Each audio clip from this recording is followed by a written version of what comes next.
Okay, so let me break something down real quick.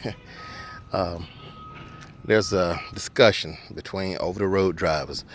Some say local drivers can't make the type of money they make. You know what? When I came off the road, and I only did about 6 months over the road because I just didn't like it. Um, they told me, they said, you're not going to make the type of money you was making over the road. Well, hell, they didn't know what type of money I was making over the road. I was a company driver. So anyway, long story short, after 6 months, I was making more money being home every day than I was being away from home 2 months at a time. And before the end of that year, I was double. My pay was double, and it stayed that way, making every week double what I was making being home every day versus being over the road, away from home every 2 months. All right, cool. Yeah, I went from a company driver to an owner operator. And even as a company driver, being home every day, my pay was significantly higher. Owner operator, well, hell, went through the roof. All right, now, I work Monday through Friday. If I'm going to work the weekend, I have to let them know in advance so they can schedule something for me. I'm working today because the individual who was scheduled to work, truck broke down. Kind of like what happened to mine yesterday. They got totaled in an accident. Well, his broke down, and they called me last night saying, hey, can you do me a favor? I had nothing to do because everybody know Ernest, he works a lot. He's not a workaholic, but he works a lot. Keeps me out of trouble, and I got nothing against being rewarded with a nice fat paycheck. So I said, yeah. He told me what I was doing. I remember. I said, hey, it takes them a long time out there. I said, well, I got to make sure I get there on time because they're going to pay detention. Let me mention about detention. When I'm not doing anything, when I'm sitting like I am right now at the warehouse, yeah, they're paying me, and it's not much, but they pay me $50 an hour. Like I said, it's not much, but it's $50 an hour to have me sit here while they unload or do whatever, okay? I'd rather be moving because I get paid by the percentage of the load. If the load pays $1,000, I get 85% of that. That's not counting fuel surcharge. That's just line haul.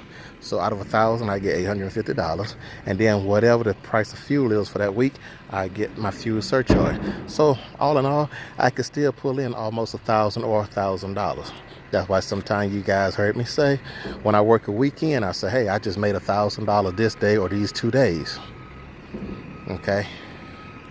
So that's what's going on. I do not get paid by the miles. I do not get paid by the hours. I get paid by the percentage of the load.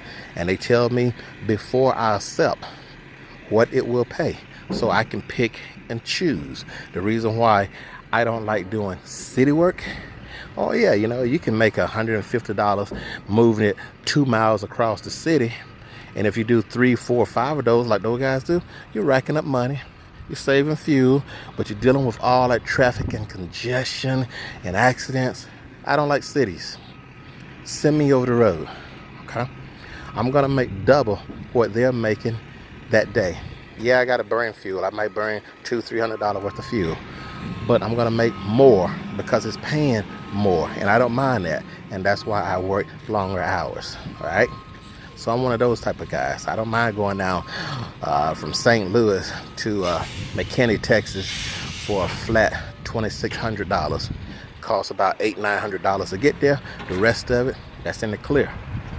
Okay, that's gonna cost me a day and a half, and I just made more than some of y'all make in 2 weeks.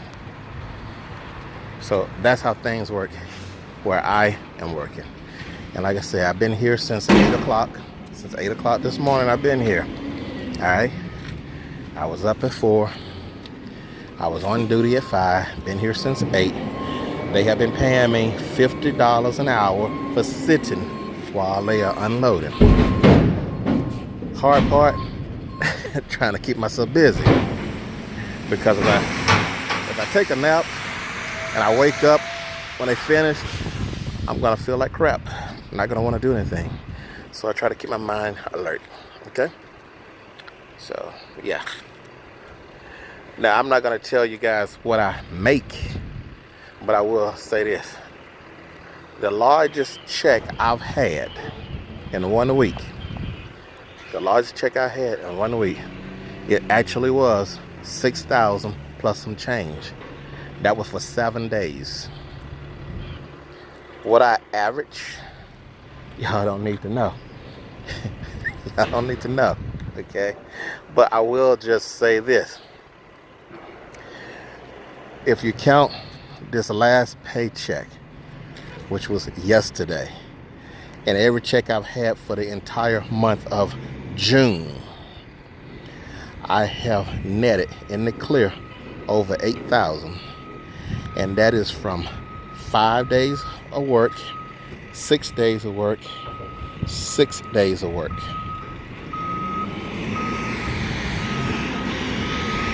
That's not for everybody. That's just for the company I'm working with. Okay? Sometimes it's hard, sometimes it's easy. So when you start asking me for money, I start thinking, was that a hard week for me or was that an easy week? Was that a hard day or easy day? Because if I had a hard time, I ain't loaning money to nobody because that was my hard day. But you know, I do believe what the Bible say. When they're hungry, feed them. When they're sick, visit them. When they're in prison, visit them. When they need clothes, clothe them. And I'm smart enough also to know, don't just give people money. If you got the items, give them the items. Or, like I told you what I did with that one girl who was walking in the rain. Took her to Walmart, let her pick out the clothes she wanted, and paid for it. Like I sometimes do in a supermarket. People don't have enough money on their EBT card, whatever it's called, or cash, and they want to put some items back. I'll pay for it. And heck, depending on how much grocery they got, I'll pay for all the groceries. Not trying to show off, but because God is blessing me. And I'm trying to be a blessing to them. That's what it's all about. So a lot of you people out here hungry for money, trying to play people, talking about it's a game. It's not a game, it's life. And y'all are missing the point. Because you guys are all, and girls are always in need because you're greedy and you're needy.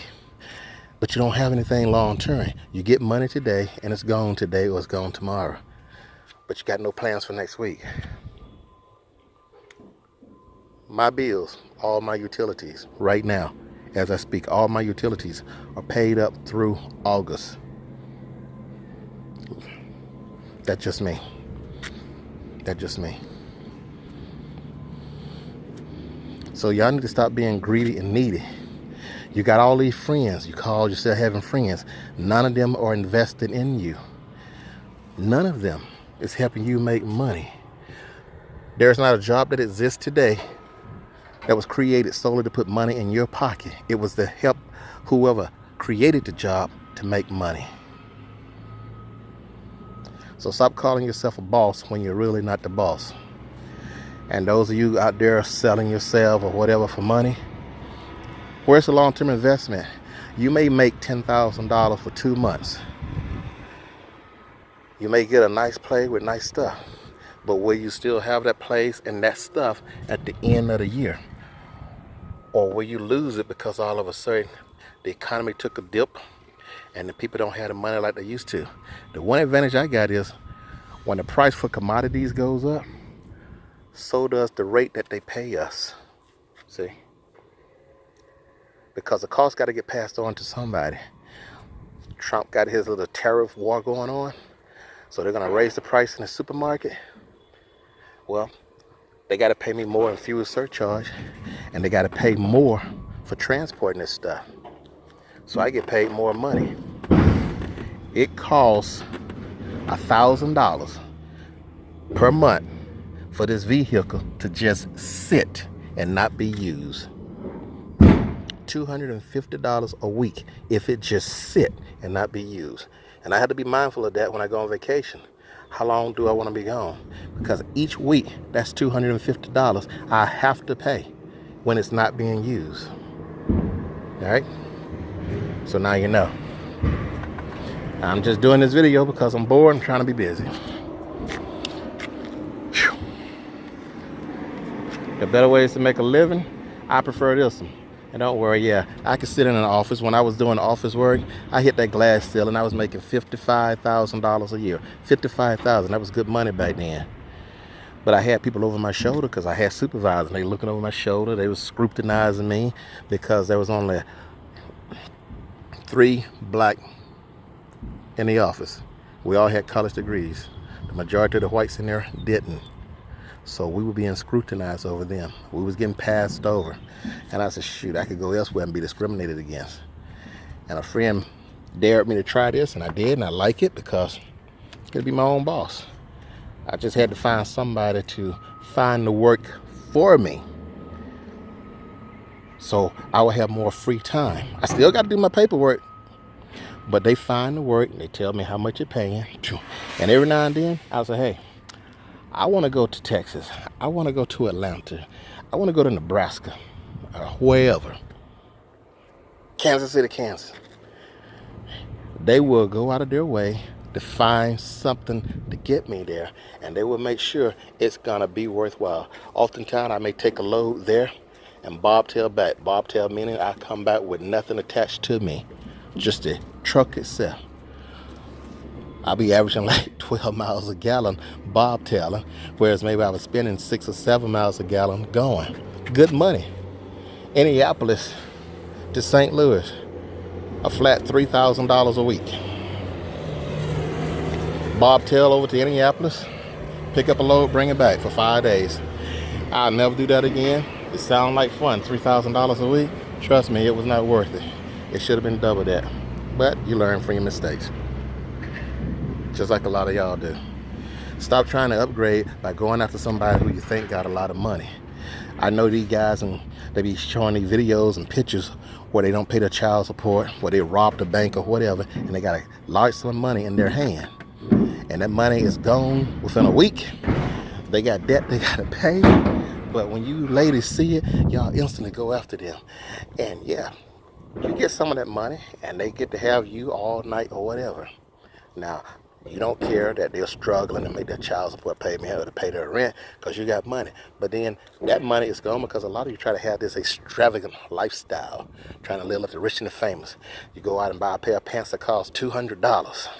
Be drinking these $100 bottles, and you be broke within a week. But your bills ain't paid because you're not using the money wisely. But you're talking about your boss because you're trying to impress people who don't care about you, because they are trying to impress you too. I ain't trying to impress no one. People say, why are you trying to move out of this house? I had people come over to my place and say, why are you trying to move out? This is a big place. Yeah, it is occupied. I mean, the permit is for 8 people. How many people is there? Me. Now that she done moved out with the kids, just me. So why are you trying to move out? Because I don't want to be there anymore. So you're going to downsize? No, I don't like small places. I'm looking for a place the same size or bigger, because I can. But it's going to be better quality.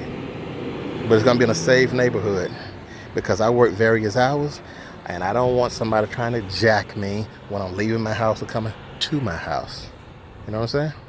I don't want to hear shots fired or something come through my wall because somebody fired a round off half a mile away or whatever. I like staying where it's safe. Y'all keep them crummy neighborhoods, okay? I like it when my granddaughters, yes, I'm a granddad and I'm damn proud of it. My granddaughters, my grandson, my granddaughters, they went to school in Belleville. They was on an honor roll. Fairview Heights, they was on the honor roll. They went to Chicago, honor roll. Now, honor roll is just being polite. They was actually high honor roll. And the oldest, too, she's in her 2nd year of college to be a doctor. And the next oldest, she just graduated high school. She's going to college to be a doctor. And the other 2, well, the younger, she got straight A's. She just finished. She's now going to high school. And her sister, high school, well, not so much straight A's, but you get the point. No matter where they went to, they excel. So it's not about, oh, the school is bad. No, the students, when they was living with me, their bedtime was 9:30. I never had to tell them it's time to go to bed. There was a clock. Whatever they were doing, they would look at the clock and they say, hey, we got 15 minutes. When 9:30 hit, they didn't get up and say, let's go to bed. They knew 9:30 they had to be in bed. That's discipline. That's self-discipline. Some of y'all let your kids stay up as late as they want to because you said, oh, it was forced on me when I was young and I don't want to do it to them. And then you get mad when they're not maintaining their grades or when they go to school tired. You know, or they go out in the morning time trying to put the shoes on, trying to catch a bus, or they're hungry. they're not getting enough rest. What about homework? Do you sit down? My granddaughter used to ask me to help her with her homework. I'm college educated. Some of that stuff, I'm like, damn, I don't know this. But I do know one thing. When you read a book, the way they got the books broke down, it's going to tell you what's in it, what's in each chapter, what it's about. So when she was showing me a question, utilizing that knowledge, we went to that chapter, and I remember how it was broken down, and I said, okay, let's read this. Now, sometimes the question is not worded exactly the way it is in the book, but you can use logic, you can use deduction and reasoning and induction to come up with the best answer. Sometimes all the answers are correct, but they want the best answer. And that's how we were solving a lot of the problems. She was solving them. I was just there as a guide. It helped her to think to a higher level. But I was learning too, because there were some things I'm like, wow, I didn't know this myself. Because what I was taught years ago as being true, now we find out is not true, or it's just part of the story. How many of you actually sit down and try to help your kid with the homework? I saw this video where this little child was with her sister, I guess, and she was tutoring her. She was saying, good job, she can spell. Mom, check this out. How many of you can do that, huh? I remember my own kids. They knew the ABCs and how to count before they even started school. Our biggest fear was when they got to preschool or kindergarten or whatever, they would regress because it was already ahead of a lot of the other kids. See, because we wasn't out trying to party and smoke and all this. And it paid off because they got great jobs, no trouble with the law, and that's all that matters. I wanted them to have a better life than I did, and I wanted a better life than my parents. But like I said, I never struggled for nothing in my life. I remember how I grew up. We grew up poor. But since I became an adult, I had some hard times, but I never struggled for nothing in my life. Even back then when I thought I was struggling, I look back today, and I said, that was just a bump in the road. That's all it was. But a lot of you do struggle. You get evicted, you have no place to go. I'm just going to quit and leave it at this. The reason why a lot of white kids seem to get over, because their parents were smart enough. When they didn't get them grades up high enough, they made them go to summer school. They got that C raised to a B or an A by going to summer school or additional work for extra credit. Black parents, you see your kid with a D, you're satisfied, or a C, you're satisfied. You ain't getting into graduate school with no C's. I'm telling you that right now. I had to retake math because I got a freaking C. Like, no. You got to get a B. So I had to retake that course. Okay. When I was in the Air Force, a lot of these pilots, they was telling me they took that test several times. It's the highest score that count, just like when you retake a class. If they didn't score high enough the first time to get into Falcon Academy, which is the Air Force Academy, they would take it again and again. The highest score count. All they had to do was just score high enough one time, boom, they was in. That's what the whites been doing over us all the years, because they know we don't care, because we really don't. Push your kids. Attend them PTA meetings. Get there and show them that you're concerned. Show them that you're concerned, because they are your namesake. But how the hell you're going to show them you're concerned when you're not even concerned about yourself? You're only concerned about celebrating birthdays, or who you sleeping with, or going after this guy because he got money, or this girl because she got curves. You're not thinking about your kid's future. You're not thinking about your health because you're doing all kinds of drugs. And later on, boom, let me tell you something about drugs real quick. The majority of all Ritalin and Prozac used in the world is used in America. Until now, we're just now finding out the long-term side effects and damage that these drugs cause. Just now finding out. And you people out there using these Xanax and Molly's and all this stuff, hell, you see crystal meth and all this other stuff make you look old within a short period of time. These drugs, just like Tylenol, will destroy your liver, and it cannot be reversed. It will kill you. But right now, y'all having fun. And that's why some of you, you're as beautiful as the most beautiful angel, but in about 5 or 10 years, you're going to be toothless. Or y'all going to be blind. Or y'all going to be bald. Or you're going to have liver failure. Or you're going to have ulcers in your stomach. All kinds of stuff you're setting yourself up for. But it's your life, so enjoy it. Like the Bible say, eat, drink, and be merry, because tomorrow you die. So yeah, I switched it up a little bit, but to bring it back full circle, that is why I have no problem working 6 days a week, because it said it is given 6 days unto man to work, and on the Sabbath to rest. And I'll rest not on the Sabbath day, which is Saturday, but I will rest. I'll rest on Sunday. And I enjoy the rewards of my labor. That is my paycheck. That is my paycheck. And nobody can say they gave it to me, because I remember I got up those late hours in the morning, them early hours in the morning, coming in late. I was the one out there in the bad weather and the good weather, in the heat and the cold. So yeah, it's my money. I can do what I want with it, and I still try to help those less fortunate. So for all you guys, you could do better. And maybe you think you're doing better. More power to you. And for your female, it takes more than sex to excite me. Yeah, I got natural urges, but look, and some of you already know, y'all could be drop dead gorgeous with a crop dead gorgeous body. You could be buck naked in front of me and I tell you to get dressed and leave. I walk away, or I can't even respond to you. Some of you been promising, I'll give you this and I'll do that. And I said, that's okay. I'm not interested. It takes more than sex to stimulate me, okay? It takes more. So when I say I'm looking for a real woman, that's what I'm looking for. I'm not looking for somebody who gives themselves to every guy. I'm looking for somebody who won't. Somebody who is picky and choosy. Somebody who got something to offer. Let me give you an example. I'm looking for that female who'll come over to my house, see it being in a mess, and say, I'm coming back tomorrow and I'm gonna clean this place up for you. And when I get it cleaned up, you're gonna keep it clean. And I'm not paying her. This is something she's gonna do because she saw it was a mess. That's initiative.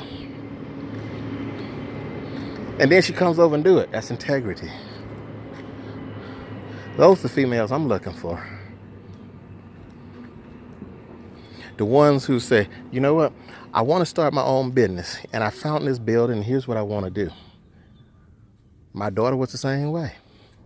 And look at her now. She got 2 businesses. And I remember when it started, we had to go to the meetings every month for 6 months to show them how the progress was going. So when I see a female like that, she got my attention. More so than a female who like, well, you know, I'm going to the booty club and shake my booty. Or I'm going to be working for so-and-so or doing this. I like the person who has an idea because they're creative and then they can make it happen.